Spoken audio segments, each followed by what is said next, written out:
Magandang araw po muli at muli po nandito tayo sa Huntahan ng Bayan TV.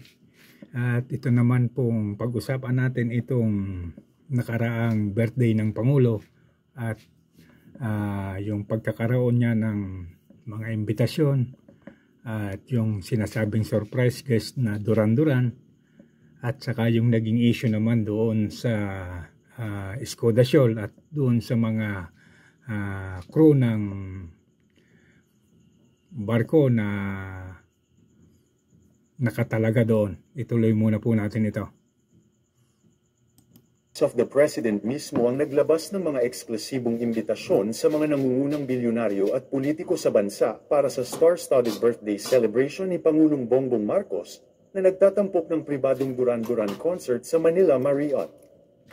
Isang source ang nakakuha ng isa sa mga imbitasyon kumpleto sa OP seal para sa ika-67 na kaarawan ni Marcos noong ika-13 ng Biyernes sa ganap na 7:30 ng gabi. Naganap ang glamorous affair sa Manila Ballroom ng Marriott Hotel na pag-aari ng bilyonaryo na si Kevin Tan. Ang mga So yan po. Unang-una po, yung birthday ng Pangulo, hindi naman natin po pwedeng pagsabihan yung Pangulo na huwag siyang mag-celebrate. Pero hindi rin naman natin pwedeng tingnan na lang yung kanyang mga ginagawang paraan ng pagse-celebrate samantalang hindi naman po natin maitatanggi at hindi rin naman siguro niya maitatanggi na ang pondong ginagamit ay pondo ng taong bayan. Sipin niyo po to. Pasikreto ito at pelihim na inorganize yung birthday at ang sinasabi hindi raw ito alam ng Pangulo. Pero nandito po may nakakuha ng invitation, may logo pa ng opisina ng Pangulo at yung sinasabing pagdating ng Duran-Duran ay kasabay noong imbitasyon ay nalaman na.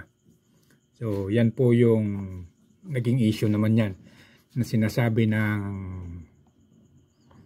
pamunuan ng PCO ni Chavez na yan daw po ay walang gastos ang gobyerno at ang naghanda daw po niyan ay si Mega World. So ituloy po natin. Bandmate sa Maynila. Ibinunyag ng Las Vegas Talent, isang celebrity booking agency, na ang pag-book ng iconic band para sa isang pribadong event ay nangangailangan ng mabigat na bayad mula $500,000 hanggang $887 o may katumbas na 28 million pesos hanggang 49 million pesos. So ayan po, yung Simon Libon at saka yung kanyang bandang Duran-Duran ang dinala sa Maynila mula Las Vegas at mura lang naman pala yung talent fee nila. $500,000 hanggang $875 na mayroong kung i-convert natin sa piso ay mayroong 28.5 million hanggang 49.9 million. Yan po ay sa isang siguro mga sabihin na natin isang gabi. So yan po yung budget para makuha mo yung Duran-Duran. So at ito daw po ay gastos ng ibang tao. Pero okay lang naman po yan kung talagang ginastusan man yan ng ibang tao. Pero may batas po kasi na bawal tumanggap ng regalo o anumang klase ng donasyon o anumang klase ng anumang bagay na manggagaling sa ibang tao ang isang opisyal ng gobyerno at yan po ay may nakatapat na parusa. Pero may isa pa pong masakit na nangyari sa likod ng birthday ng Pangulo na yan. Ito po ang isang pangyayari dyan sa kasabay halos ng birthday ng Pangulo na yan.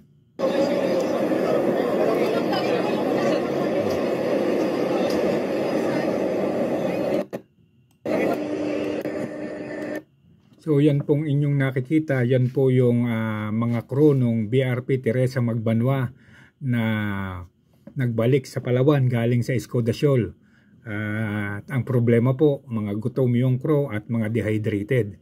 Ang problema daw dyan, hindi sila nasuplayan ng mga pangangailangang pagkain at tubig. Meron daw namang tagapag sala ng tubig yung barko, pero ang problema yung tubig alat para maging potable at mainom ng mga tao.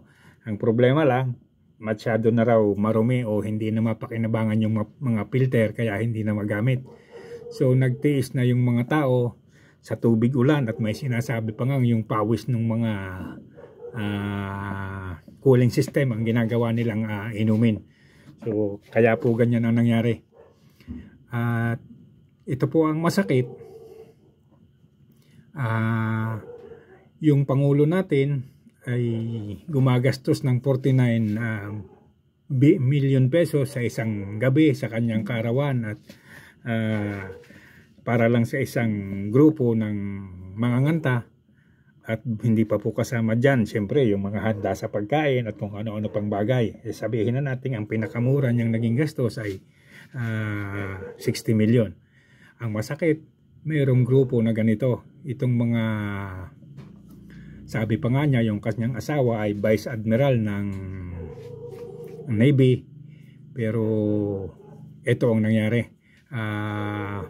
Halos mamatay na sa gutom at uhaw yung mga crew ng isang barkong pandigma daw ng Pilipinas na hindi nasusuplayan ng pagkain at tubig, samantalang sila ay halos magpakabusog doon sa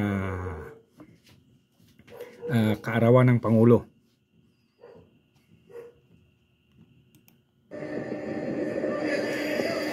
Yung iba nga po dyan ay nakikita natin ay sinasakay na sa wheelchair, sa stretcher para lang mailipat. At kinuha na po ng ambulansya yung iba sa kanila.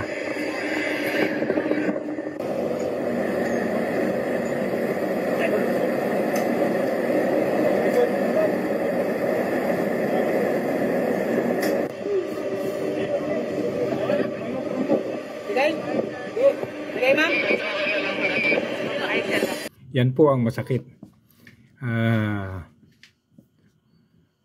Yung Pangulo mo na dapat ay nakakaalam o gumagawa ng lahat ng paraan para maayos yung kanyang mga tao, ay iba ang ginagawa at nandoon sa birthday. Yun namang mga opisyal niya, si Browner at saka si Gibo, si Tariela, siguro nandoon din sa birthday at nakikipagsaya. At hindi mo malaman kung ano na ang gagawin sa mga kawawa nilang mga tao na ito nga sinasakay na ng stretcher para lang madala sa ospital. So yan po, may paduran-duran sila. Yan. At yan si Tariela na pagkatapos nung ang sinasabi pa niya, mission accomplished daw. So, mission accomplished bang masasabi mo yung nagugutom na yung mga tao mo at halos mamatay na sa uhaw. So mission accomplished pa pala sa kanya yan. So ito po ang masakit sa mga opisyal natin na parang walang pakialam sa kanilang mga tao. So masakit pong tanggapin, pero yan po ang nagdudumilat na katotohanan. Si Bongbong Marcos ay parang mas importante pa sa kanya yung pagsasaya niya at pagkukonsyerto. At samantalang itong kanyang mga opisyal ay wala namang ginawa kundi magtatalak at mag-press release ng kung ano-ano. So ito ngayon ang nangyayari dun sa mga tao nila. So yan po yung isang masakit tanggapin. At meron pa nga po yan na bukod dyan, pagkatapos itong duran-duran, meron pa pong isang concert na ginawa sa palasyo. Hindi na lang po natin nakuha yung cover. Ang Office of the President mismo ang naglabas ng mga eksklusibong imbitasyon sa mga... So ganyan po katindi yung sistema ng Pangulo natin. So para bang wala nang pakialam dun sa mga tao nila. So hanggang dito na lamang pong muli at maraming salamat po. Paki-like and subscribe na lamang pong muli.